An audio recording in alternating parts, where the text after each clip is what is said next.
नमस्कार, आप देख रहे हैं बिस्तक। मैं हूं रजत देवगन। आज जब बाजार की शुरुआत होने जा रही थी तो गिफ्ट निफ्टी बताया था 50 से 60 पॉइंट्स गैप अप खुलेंगे। और देखिए मूड माहौल भी बढ़िया था क्योंकि हम पिछले सत्र से ही निचले स्तर से खरीदारी देख चुके थे, तो आज थोड़ा सा कॉन्फिडेंस बढ़ रहा था। लेकिन ये जो तेजी थी ये टिकाऊ हुई नहीं। ऊपरी स्तरों पे एकदम से मुनाफा वसूली हुई। 5 मिनट के अंदर अंदर बाजार ने सरेंडर कर दिया। ओपन हुए 25,166, हाई लगाया नाम मात्र का 25,182 और उसके बाद गिरते ही चले गए। 25,035 आज के दिन का लो है और क्लोजिंग आई है 25,060 के लेवल की। 29 पॉइंट्स निफ्टी ने क्लोज टू क्लोज गवा दिया, लेकिन आज दिन की ऊंचाई से देखोगे तो झटका ज्यादा लग गया। ऊपर से ये भी तो है ना कि S&P 500 भी रिकॉर्ड स्तरों को छूता छूता बंद हुआ है। नैस्डैक भी लगातार रिकॉर्ड पे रिकॉर्ड मारता चला जा रहा है।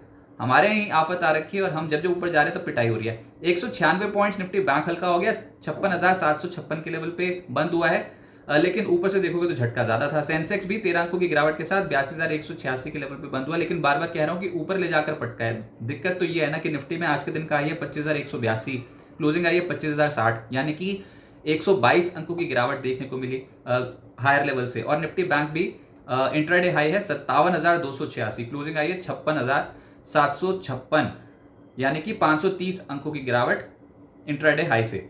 एडवांसेस मात्र 16 शेयर्स निफ्टी के चल पाए, 33 गिर गए, एक बिना बदलाव के बंद हुआ। और ब्रॉडर मार्केट्स पे भी आज 1,279 शेयर्स पॉजिटिव थे, लेकिन उसके मुकाबले 1,673 शेयर्स आज लाल निशान में बंद होते हुए नजर आए हैं।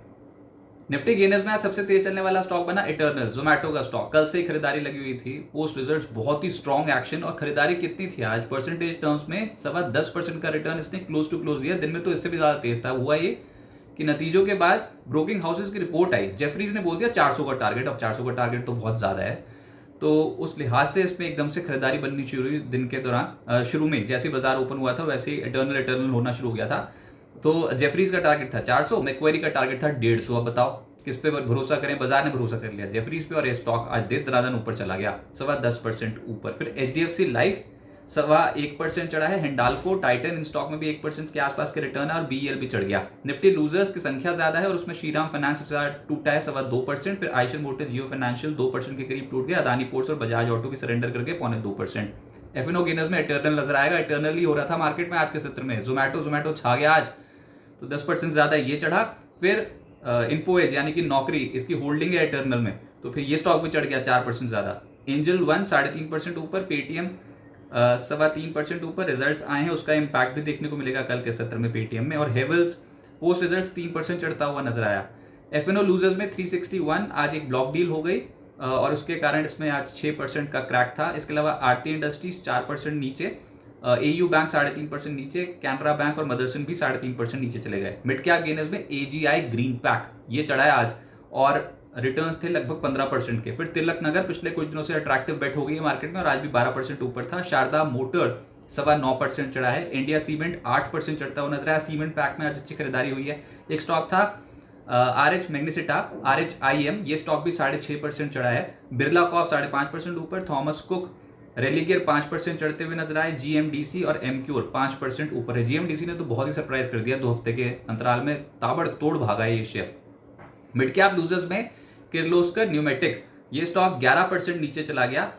जील पोस्ट रिजल्ट्स 5.6% नीचे था। PG इलेक्ट्रोप्ला 4.5% नीचे। रेमंड लाइफस्टाइल 4% नीचे। गोल्डियम, जेंसा टेक करीब 4% नीचे आए। मन इंफ्रा, ट्राइडेंट के स्टॉक भी 4% नीचे थे। वोडा आइडिया और ग्रैन्यूज भी सरेंडर कर गए। ज्यादातर सेक्टर्स तो आज पिटे ही हैं। PSU बैंक में सबसे ज्यादा दबाव देखने को मिल रहा था। कैनरा बैंक 4.5% नीचे था। PNB, PSB 2% से 3% नीचे थे। IOB, बैंक ऑफ बड़ौदा और SBI जैसे स्टॉक्स में आज गिरावट देखने को मिली। रियल एस्टेट स्पेस में रेमंड इंडेक्स का हिस्सा है, भी इसमें 2.5% की गिरावट थी। अनंतराज 2% नीचे। गोदरेज प्रॉपर्टीज, शोभा ब्रिगेड, सब स्टॉक्स टूटे हैं 1.25% से 2% के ब्रैकेट में। और फार्मा आज सरेंडर कर गया, जिसमें ग्रैन्यूल सबसे ज्यादा नीचे आया 4.25%। फिर ऑरबिंदो फार्मा, बायोकॉन 2% से 3% नीचे चले गए। डॉक्टर रेड्डीज और ग्लेनमार्क भी नीचे आ गया। मीडिया में जील नतीजों के बाद टूटा है सबसे ज्यादा, करीब 6.5%। फिर डिश टीवी, PVR, आइनॉक्स 2% के करीब टूटे हैं। नेटवर्क 18 और सारेगामा भी सरेंडर कर गए। और ऑटोज में भी आज प्रॉफिट बुकिंग का ही दिन था, जिसमें मदरसन 3.25% नीचे। Eicher motor, Bajaj auto, Tata Motors, Bosch limited, कहीं छुपने की जगह नहीं थी, सब लालम लाल थी स्क्रीन। जो तेजी पकड़े हुए था वो था सीमेंट स्टॉक्स में आज बहुत अच्छी खरीदारी होती हुई नजर आई है, जिसमें इंडिया सीमेंट आउटशाइन कर गया 7.25% ऊपर। बिरला कॉप का स्टॉक 5% से ज्यादा चढ़ गया। स्टार सीमेंट 4% ऊपर, ओरिएंट सीमेंट 4% ऊपर, रामको सीमेंट, श्री सीमेंट, जहां नजर दौड़ाओ वहां पर हरियाली हरियाली दिखाई दे रही थी। ये दोनों स्टॉक 3.25% से 3.5% ऊपर रहे और दालमिया भारत का स्टॉक भी 2.5% ऊपर आ गया। सीमेंट के अलावा कुछ और नजर नहीं आ रहा था मार्केट में जो बहुत कन्विक्शन के साथ जहां पर सेक्टोरल बेसिस पे खरीदारी हो रही हो। बहुत ही बटा बटा मार्केट था, काउंटर स्पेसिफिक अप्रोच जी हाँ वो देखने को मिल रही थी मार्केट में। अब आगे क्या होगा, हुआ ये कि अगस्त में अब एक डेलीगेशन यूएस से इंडिया आएगा और ये छठे चरण की बैठक होगी। ये जो बातचीत हो रही है ट्रेड डील को लेकर उस पर कोई भी स्पष्टता है नहीं और दोनों देश आपस में नेगोशिएशंस कर रहे हैं। भारत और यूएस के बीच में ये ट्रेड डील अभी नहीं हो रही और 1 अगस्त की जो डेडलाइन थी वो भी अब पार हो जाएगी ऐसा लग रहा है। तो देखते हैं अब क्या आउटकम निकल के आता है। कोई कह रहा है कि अगस्त में आउटकम निकल के आएगा और कई तो ऐसे कह रहे हैं कि अक्टूबर में हो सकता है कि अब ट्रेड डील होती हुई नजर आए। डोनाल्ड ट्रंप बोल रहे थे फटाफट हो जाएगी, वो तो हुआ नहीं।